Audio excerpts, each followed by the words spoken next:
And Dawn and I are having a little bit of technical difficulty, so we're just going to make it happen no matter what. And I want to just share with you how I've met Miss Dawn. Dawn is one of the creators of the Lioness Group, and as Cami Baker is a mingling prospecting fool, I was online a couple of months ago, and I was on a website, Innovative Boston Women, and they had a whole lineup of links on their website of other resources and powerful women and media and different things like that. And I saw the Lioness Group, and I thought, "Ringer, what a name! That's good stuff right there." So I reached out and I just started asking questions. Hey, how'd you come up with the name? I see you have a magazine. I see you empower other Lioness women. So here we are doing Fabulous, Fierce, and on Fire Fridays with Friends, featuring Miss Dawn Leaks. Dawn, share with everybody a little bit about your yumminess. Okay. Oh, yumminess. I like it. Okay. So the Lioness Group, as you mentioned, that's kind of the parent company, but the big company that we're running under that is called Lioness Magazine for the female entrepreneur. And so we help entrepreneurs launch and grow high growth startups. So think Inc. or Forbes or Entrepreneur, any of those kind of magazines. We are a similar digital magazine, but we are catered specifically toward women and some of the unique needs that women have as we launch and grow businesses. And so how we got started, my business partner, I am one half of a really dynamic duo. It's myself and my business partner, Natasha Clark, but she was running a public relations firm where she was servicing primarily female entrepreneurs. And so one of the complaints she was getting a lot from the women she was serving was, we just don't know where to go for help or the right resources or to even get information about how to really grow our businesses. And so Natasha, as a former reporter and news editor, she's kind of like a news and information junkie. And so she reads a lot of different publications, and she's like, just read Inc. or Forbes. Why don't you just do that? And the women said, those are catered toward men. Their audience is men, primarily men, and the things that they post are very male driven. We don't feel like that resonates with us. And so she started doing some research and realized, hey, you know what? There's nothing out here. This was back in 2011. There is nothing out here specifically targeting female entrepreneurs who want to launch and grow, high growth businesses. And so that was how Lioness really was born. She put together some writers. I was one of the original writers for the magazine, and it kind of took off from there. Simultaneously, I was working a full-time job, but I was running a coaching practice on the side where I was coaching predominantly female entrepreneurs on confidence, imposter syndrome. Okay, let's get some clarity and some focus around what you're doing. Let me walk with you and hold you accountable on your journey. So I was doing all that touchy-feely, but yet really important work with female entrepreneurs. And it just made sense when Natasha asked me to kind of leave what I was doing and merge my business with hers and come and run her company. It just really made sense. And so that was when Lioness Magazine, as you see it now, was formed. And in 2014, we launched lionessmagazine.com. And we have a global audience. Women come from all over the world to read and learn about female entrepreneurs, what's the latest news in the female entrepreneur sphere. And we feature women who are, just starting out, but doing something disruptive and amazing, just really kicking butt, to women that are running, multi-million-dollar enterprises.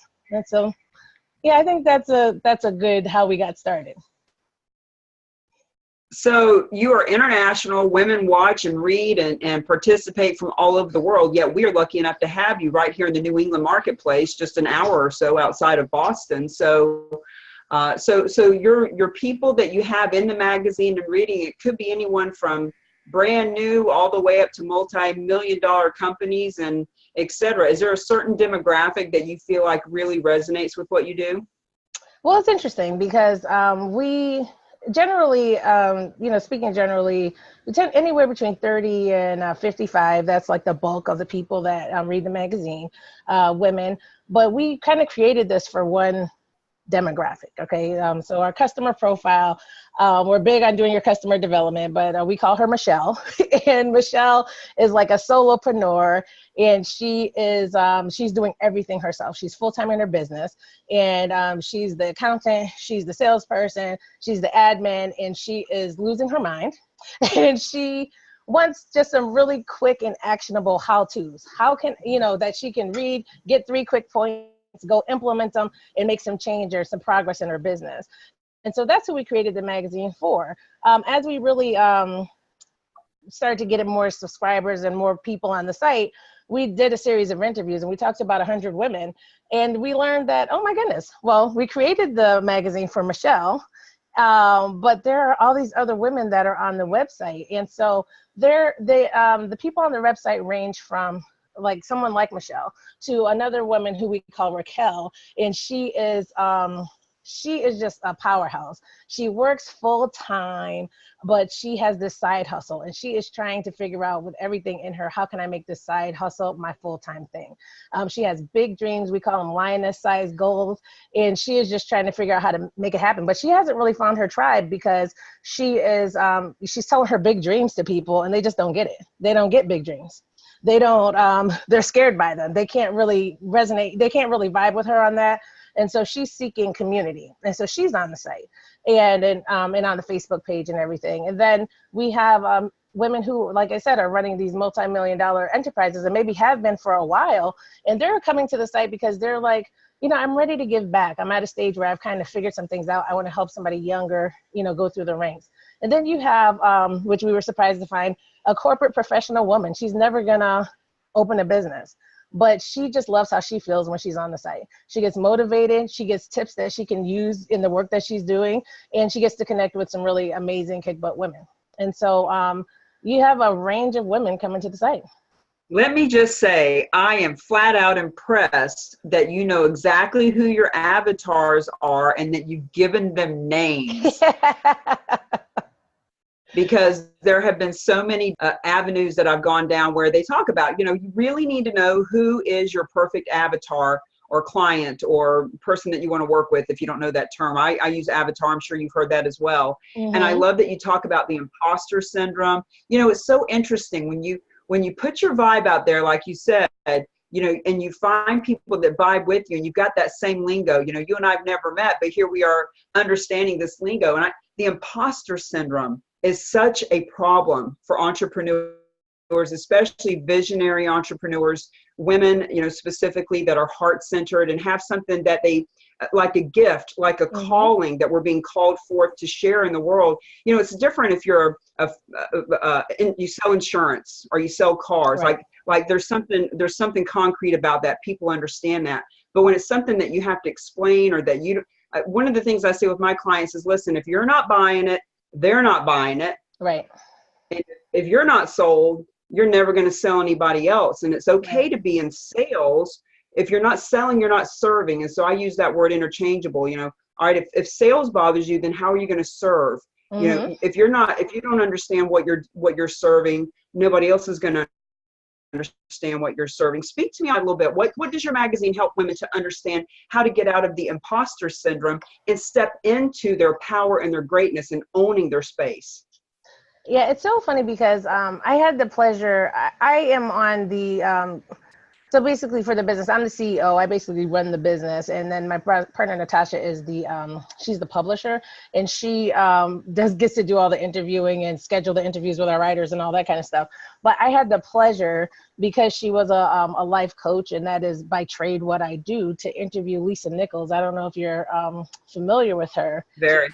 Yeah. Yes. And so I got to talk to this woman for about 45 minutes. And so I'm supposed to be interviewing her from the magazine, but I'm taking my own personal notes, But she said something that has really stuck with me. And that was that the action precedes the confidence, And so the action kind of leads the confidence. And so sometimes as a coach, okay, yes, I do work with people, and I can give you all sorts of tools and tips and techniques on how to figure out what these doubts are, where they came from, how to kind of neutralize them and all that kind of stuff. But I think more important than that kind of message, sometimes you just have to move. I mean, we can do all the reflection and journaling and, that we want to do. But if you never take action, you will never actually really build the confidence that you that you get from having a small success, or having, just having taken a step that propels you to take the next step and propels you to take the next step. And so there's a point where, you just have to get out and move. And so if you're looking to start a business, and we tell people, because the business plan is kind of outdated. Now, yes, you can use a business plan if you're going to a bank, they're going to require a business plan for you. But in order to actually go out and just make money and have a business, you don't need a business plan. You need to get out and talk to people to see if they actually want what you have, And if you go and talk to 10, 20 of your acquaintances, people, and say, you kind of fit into the person I think would be interested in my product or service, and ask them some questions, just talk to them, you're going to find out so much information that's going to inform how you really build that business. And then look, when you finally do sit down to go and get a loan or do a business plan, you'll have real actionable data. Like, I went to ask 10 women if they wanted it, and they bought it. And so that's what kind of sent me on this journey. And so I think just taking that first step is so much more important. As women, sometimes we have this idea, okay, we want to perfect it. We have it like in the basement. It's like our baby. We don't release it to the world. We are just trying to make sure it is so perfect before it goes out. You spend 20 years developing whatever it is that you think it is in your head, and then you release it and nobody wants it. And so because you didn't talk to anybody, you didn't include anybody in the process, and you never found out from the people you thought wanted it, if they really wanted it and if it was something that they would buy into. See, we vibe so similarly. And by the way, I wasn't ignoring you. I was getting a paper and pen, because what you said was, when you were interviewing Lisa McNichols, you felt like you were getting your own like little interview, not for everybody else, but just for you. And that's one of the things I love about Fabulous, Fierce, and on Fire, and the Happiness Jungle, and the different TV shows and stuff that I do, because it gives me an opportunity to have my own little consultation. I just was writing down, action precedes confidence. And it's just a different way of saying the same thing. It's like when I work with my clients on doing cause marketing campaigns, for people who feel like they're an imposter and they're not really sure how to explain what they do, and they feel icky and salesy, and they're 30-second elevator pitch. They don't like to do all that stuff. When someone has a cause that they can get behind, that they're excited about, that they're jacked out of their minds about, and they can use that cause as a way to market themselves, then when they are out, now they can take action. Because the action isn't about going out and here's my card and here's what I do and let me give you my pitch. It's about, hey, look, I'm doing this event, and the proceeds are going to domestic violence or the animals or the Cancer Society or whatever that is. And when they take, I just love what you said. You just helped me so much, and how I can help my clients understand. It's about being able to get into action, do something, getting into action. So when you're out there and you're talking about something else, but people are meeting you and you're shaking hands and your name is getting known and you're being seen and heard, that is going to help build the confidence that parlays over into, well, what do you do? Well, I'm glad you asked, because blah, blah, blah. So that's just wonderful. Thank you for sharing that. Oh, you're welcome. Yeah, it's funny because one of the customer profiles, I didn't mention her, but we call her Susan. And Susan is really interesting because I feel that she represents a lot of women. There's always one more training she has to take. She's a great customer because there's one more thing she's going to buy from you, which is she's not quite ready. She's got to pick up one more skill. She's just doing all this preparation, and she's brilliant because she's done so many trainings and so many courses over time that she has so much knowledge and so much information, far more than people who are out there actually already making money doing what she wants to do. But she just has not taken action. And so it's interesting because that's something that is unique to women. Now, men, they experience the imposter syndrome as well. It's just, it doesn't impact them the same way. Like later when they get home after they already went and got a check for $1 million from an investor, they'll say, oh, who was I to get that check? But they went out and they got the check versus women who, if there's a great book called The Confidence Code, and they really broke down. They talked to the woman running the International Monetary Fund, and she's suffering from the imposter syndrome. But a man who doesn't even know the answer will raise his hand and give an answer, okay? And a woman who has 2 PhDs and some actual experience in that realm will think, oh, maybe not quite yet. And so the piece about just, you got to throw some of that to the wind and just take action It's just really important. And then just for anybody, I'm doing a quick plug really quickly, but that interview with Lisa Nichols, it is on our website, lionessmagazine.com, and you can read it. It's just, it's amazing. And she has a great book out now that she talks about in the interview that I actually did download. I do all my books on Audible now, but it's a great book. Yeah. Well, and I want you to give a plug. I want people to know how to get a hold of you and what about. I'm not sure who I stole this from, but this is the way I explain it. There is a big difference between being ignorance on fire or knowledge on ice. So all these people with all this information, they're so knowledgeable, they're so smart, they can't get out of their own way. They're stuck in analysis paralysis. They need one more degree, one more certificate, one more class. And I tell people, listen, you got to stop going. Look, I am the seminar junkie queen again for a whole week out of the month, every month. I just love learning at this point. Love it. But there comes a point where you got to stop going to class and start to go to work. You got to stop going to class and start going to work. It's and true. For me, when I would much rather be ignorance on fire and work with people who are ignorance on fire than knowledge on ice. As a matter of fact, of the 4 personality styles, which I talk about and teach my clients in the right frame, is analytics are my nemesis. You know, the engineers, CPAs, the attorneys, the people who are so knowledge, they're so smart that they just can't do anything. They're so busy analyzing and trying to pick apart what you tell them that they just never do anything. Right. Give me somebody who has a passion and a fire, and they're like me. They're the Tasmanian devil, and they're just spinning all over the place. They don't know what they need to be doing, but they're doing something, and they're doing a lot of stuff. I'd rather have that so I can say, all right, let's focus on something. Let's do this, because at least now they can put their passion into something. And one of the ways that I see it is, like, those of us who have that passion, we're like the sun. We have all these rays of sunshine, and we can warm up the whole planet. But when we want something to catch fire, we need a magnifying glass. We need that magnifying glass to bring our energy into one spot and catch fire. And that's what I do for my clients, and that's what you do for your clients, and that's what coaches do. They help our ignorance that's swirling all over the place, but at least it's swirling and doing something, to come center and catch something on fire. Does that resonate with you? Oh, absolutely. I mean, and it's one of those things because you can't really coach yourself. So that's one of the things. We just put out a white paper, how women can close the gender gap in startup land by 2021. One of the things that there's 3 things we recommend, but one of them is that women need mentors. They need people who've done it. Or that can help them get focused and get clarity. And one of the things that I've learned is that you can't coach yourself. Now, I can look at someone else, I can talk to an entrepreneur for a very short amount of time, and I can hone in on what some of the issues are very quickly. And yet my business partner and I, we've been running this business, it's been like since 2014, trying to really scale up. And we just met some really great mentors, and they're like, what are you doing? About some of the certain things that we've decided to do don't make any sense. And so working with these folks has been amazing. And it's something that I had really been kind of just praying for and like trying to manifest, was a good mentor that could really help us, because we were all over the place. There's a lot of ways we want to serve women, but you can't do them all at one time. You have to have a sequence, you have to have a starting point. And so they've helped us to get laser focused. And so now I feel good when I wake up because I know exactly what I need to do.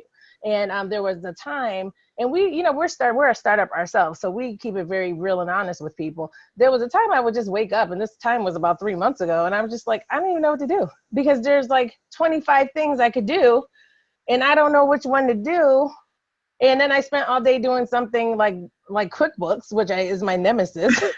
and I understand numbers, but it's something about QuickBooks specifically that is is like the bane of my existence. And it wasn't money generating activity. So I just it was hard work. I worked really hard, but it didn't push the business forward in any real and valuable way. And so to really be able to get focused and clear and understand exactly where I'm going, and the other things that we want to do, we're still going to do them. We wrote them down on a notepad. We'll remember them, but we're going to start with this one thing, and we're going to rock the heck out of that one thing until it kind of leads us to the next thing. And so, just getting laser focused. I don't even think there's anything better than that. Just taking action and just being very laser focused about the action that you're taking. Yeah. Well, and I think it's so important that you shared that so that people can see a powerful, successful businesswoman like yourself running a magazine that's comparable to Inc. and Fortune, yet focused on women, and you sharing, listen, I can be the Tasmanian devil. Like, I can have my energy just going all over the place. I need a coach. Anyone who does anything of substance has a coach. Madonna has a voice coach. Other presidents we've had, I don't know about this one, but other presidents have had speech coaches, so anytime we want to get really good at something, we have a coach to help us with that. It's like I like to share with people, you don't want to hire a financial advisor that's broke as a joke.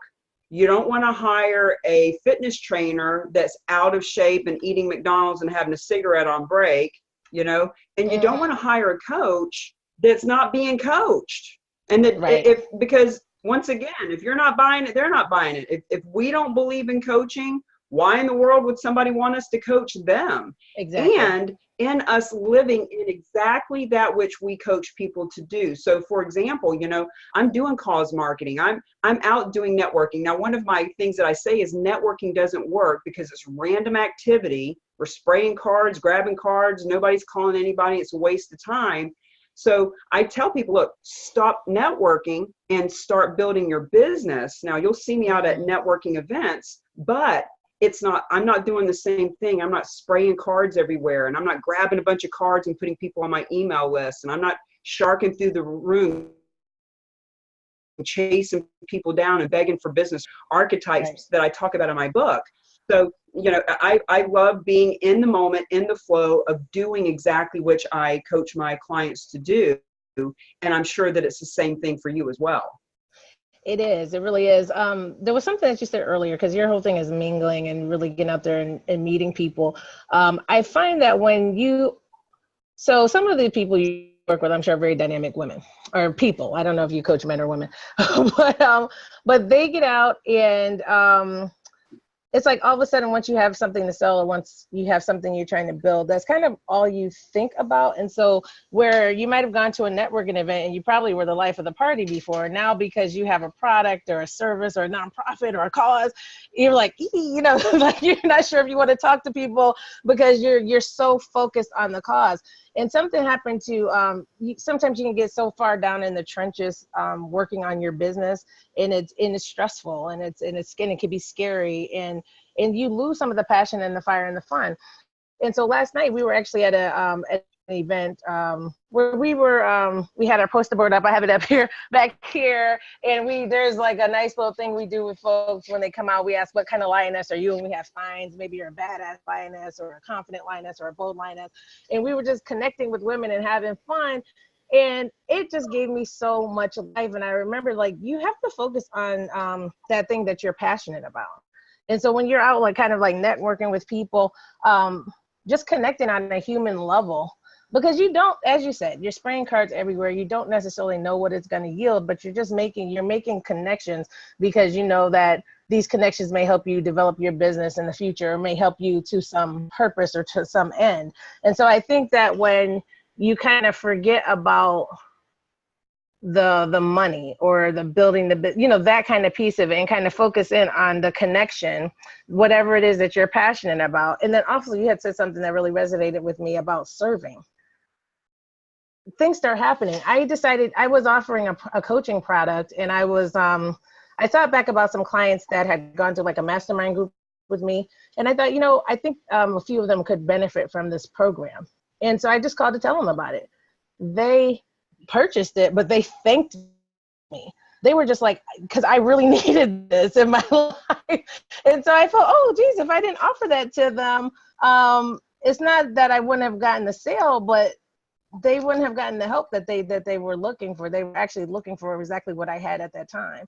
And so sometimes it's like getting out of your own way and not looking internally, like, how am I feeling? I'm feeling scared. I'm feeling nervous. I'm feeling however you're feeling, but looking at other people and how are they feeling and how can I be of service,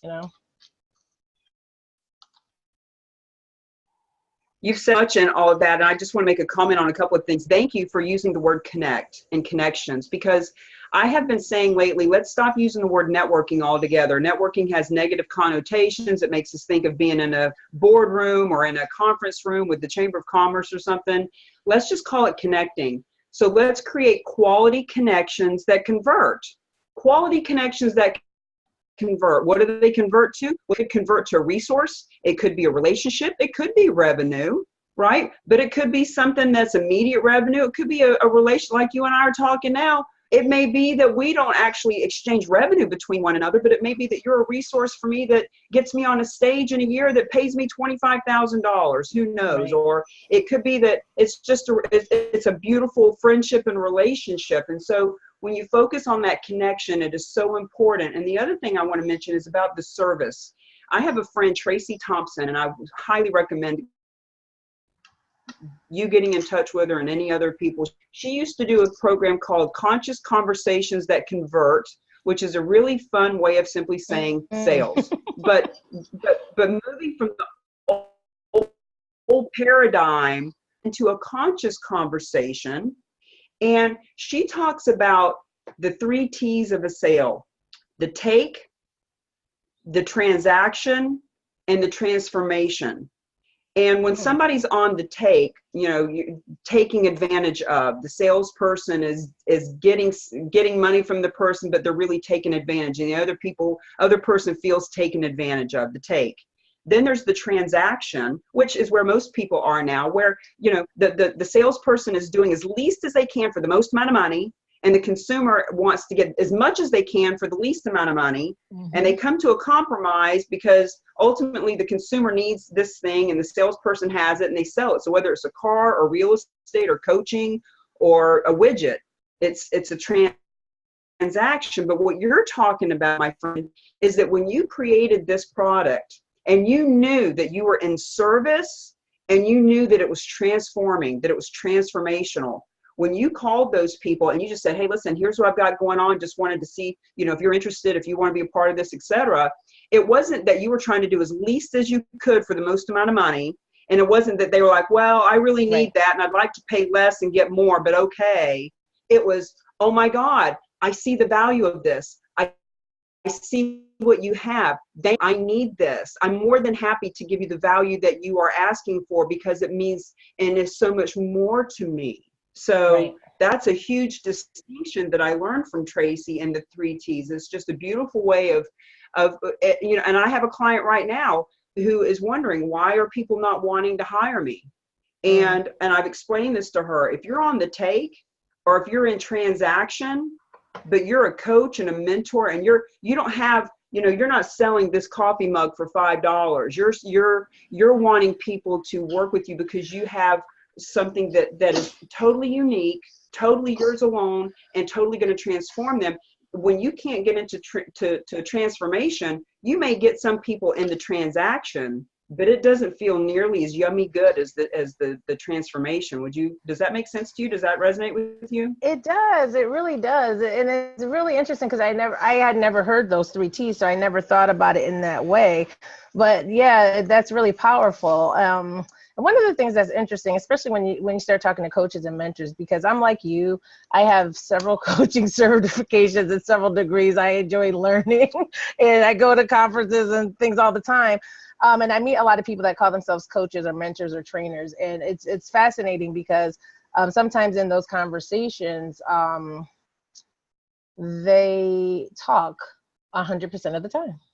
And so it makes me think, especially if someone's trying to sell me their services, like, I don't know how good they'd be coaching me because they don't know anything about me, even in this situation. So I don't know how they could help me. And so as you're speaking, I think when we start talking about transformations, you know, how do we really get to that transformation? But a big part of that is listening, you know, and it takes some pressure off.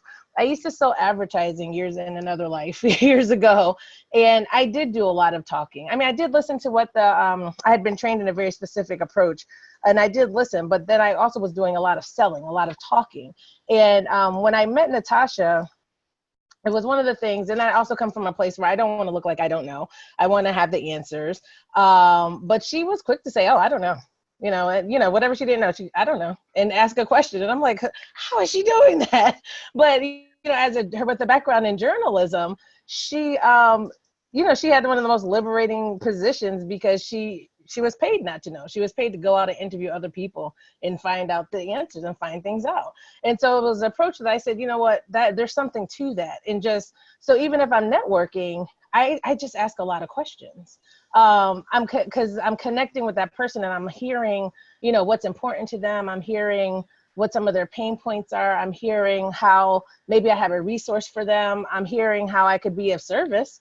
And I'm just hearing. And so then when I come back with a recommendation or an idea, it usually resonates because it's based on what they've been talking about. And people love to talk about themselves.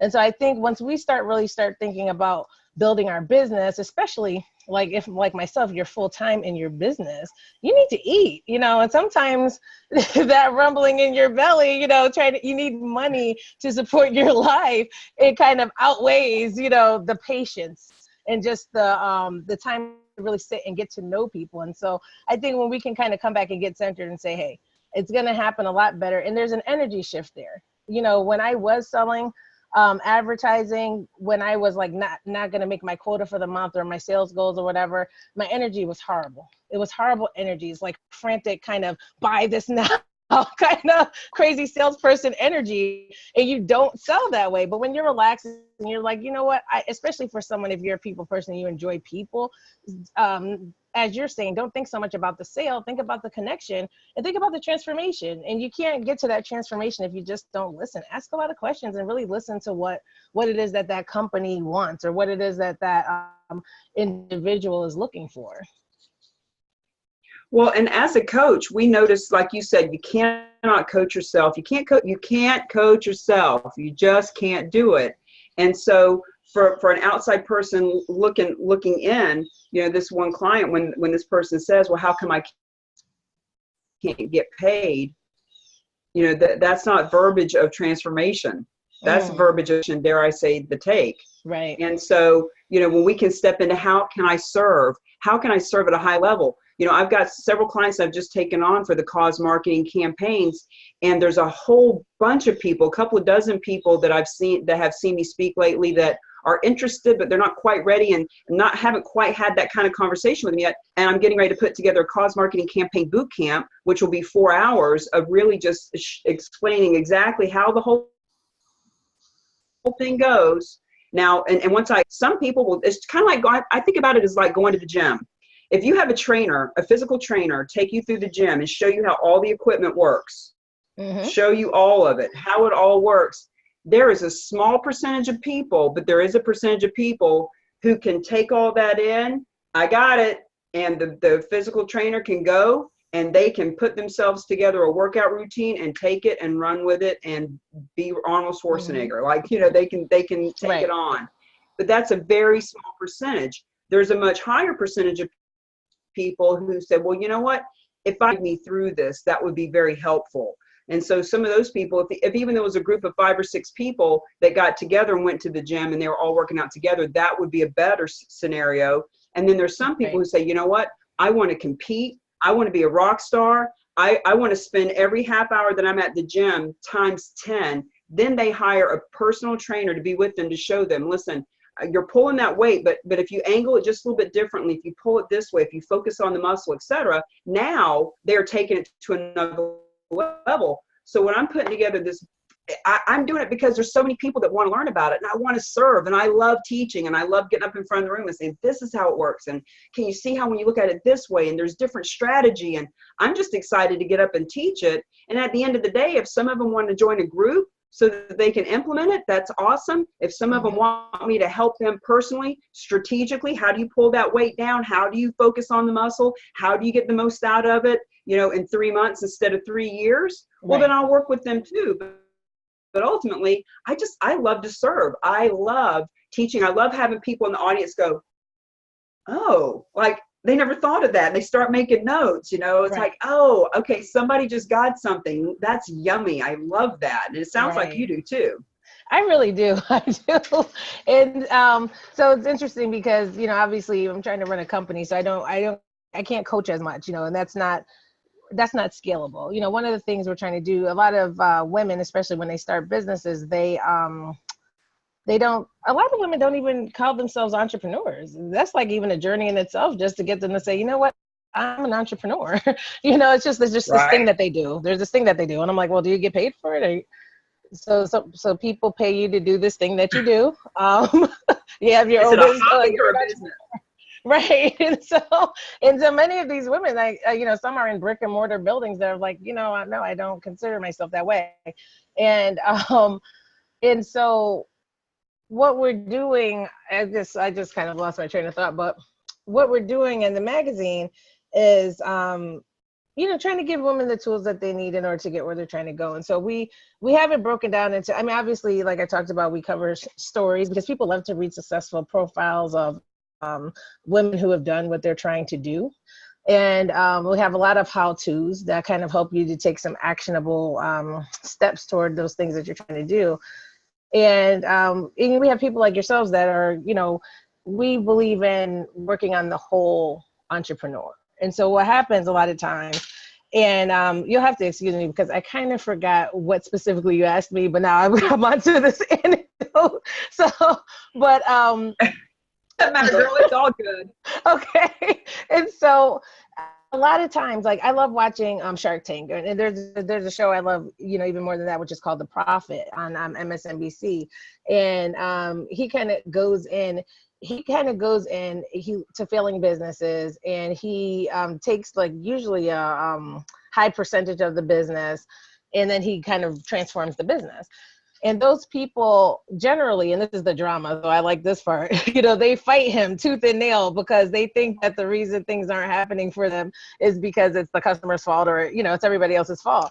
And those people, they're not working on the personal development side of things. You know, they're only focusing on the business side and not the personal development side. And so we like to, our mission is to help the whole entrepreneur. So we're helping you with the actionable how-to, you know, information that you need to scale your business, and also the personal development. How can I grow and develop to become the person that can run a multi-million dollar enterprise? And then also with women, getting you to think about running a multi-million dollar enterprise, because a lot of us dream really small, and we're not thinking about high growth startups like, okay, am I going to have an exit? Maybe somebody will come acquire me, and I'll have an IPO, or, you know, we're not thinking that way. And that's some of the reasons why there's this gulf between, you know, the teenager in a hoodie who made something in his basement and sold it for, you know, $5 million, and, you know, hardworking women who you're out here, you're working, you're talking to people, you're trying to build something, but you haven't even opened your mind to the greatness that you could create with the business, you know. So we're trying to get people to think big, you know, have those lioness-sized goals, and then, you know, obviously subscribe with us so that you can get the regular news and information that you need to help you get there, you know. Well, I want to be real respectful of your time, Dawn. We are coming up on 45 minutes. So here at the very end, I love what you're just talking about. I'm wondering do you have any physical gatherings? Because it's great to read a magazine and it's awesome to go online and read articles and stuff. But for me, I like to be in a room with other women that have, or other people, other like-minded business owners. Like, I'm doing online dating right now. That's right. I threw it out there again. Don't judge me. But I cannot date an employee. I can't. The mindset, and it's not a moral issue, and it's not a financial issue. Conversation, mindset, and lifestyle. Conversation, mindset, and lifestyle are so important to me for the people that I hang around, because it's just a different conversation. So here at the very end, I'd love for you to give yourself some shameless plugs.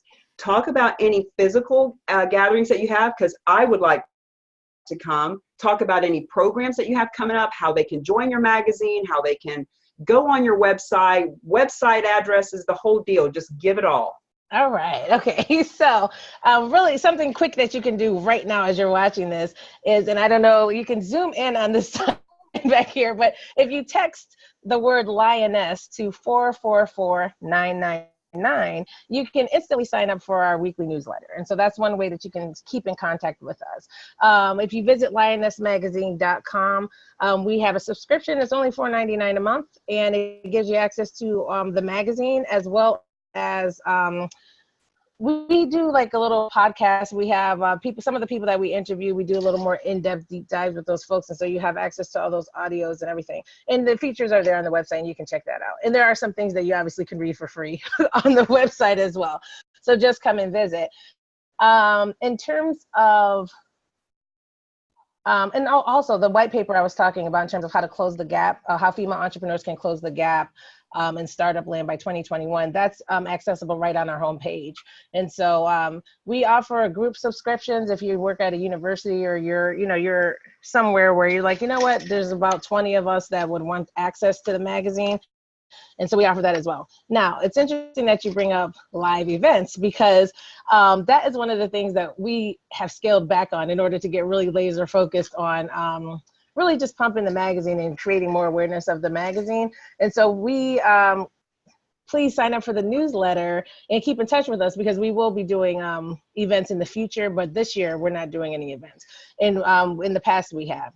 But we are trying to hit the major cities that where we have major followings, which is like New York, Los Angeles, Boston area, DC, obviously Springfield, because we're from Springfield, Mass. So we have a following here.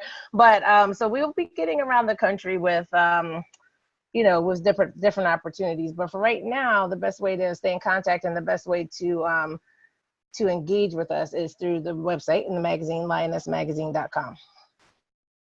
Well, and when this runs the right way, when the video that we've been doing is actually, we will put all those links and things there. Just make sure that I have all the right texting number, et cetera. So it is my honor to have spent this time with you, Dawn. You are an inspiration. You are, we are cut from the same cloth. We are like peas and carrots. And I just think that's awesome. And even though you aren't having any big live events, that don't mean we can't get together live and put our hands on each other. That is very true. And I want to talk to your business partner about doing an interview for the magazine, and just keep the energy flowing and keep supporting one another. And I just really honor you for being here. Thank you so much. Yeah, thank you so much. I've enjoyed it too. And I have my notes that I took from stuff that you said. So you've blessed me as well. This has been awesome. Awesome. All right, guys, we're going to bang off. You can catch this recording much more professionally than what you've just seen on here. I'm gonna stop the recording and finish up the Facebook Live. Thank you, Dawn. Bye. Bye.